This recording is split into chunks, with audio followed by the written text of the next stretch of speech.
So the British Foreign Office has put out a statement advising against all travel to Yemen and strongly advising all British nationals to leave Yemen now while commercial carriers are still flying. They say it's extremely unlikely that the British government will be able to evacuate you or provide consular assistance. So a very an unusually strongly worded statement from the Foreign Office urging British nationals to get out now. They're saying they've temporarily closed their embassy there for today and tomorrow. There's been a further temporary drawdown of some staff due to increased security concerns, they are saying.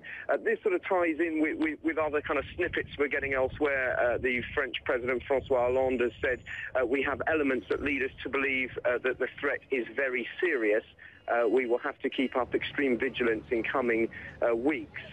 And also the chairman of the Joint Chiefs of Staff in the US, Martin Dempsey, has also talked about a significant threat, more specific than previous ones, with the intent to attack Western, not just US interests. So all we've heard is that these threats are serious and they come as a result of increased chatter that they monitor all the time. Have officials in Britain had anything more to say about these threats that they've heard about?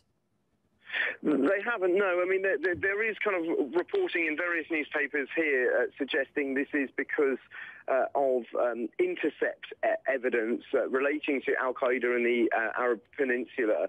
Of course, the timing of that is interesting after all of the Edward Snowden story and sort of concern about the extent of the NSA spying program, suggestions that this may have come from NSA operations. So, you know, perhaps some skeptics will treat that with a little more caution.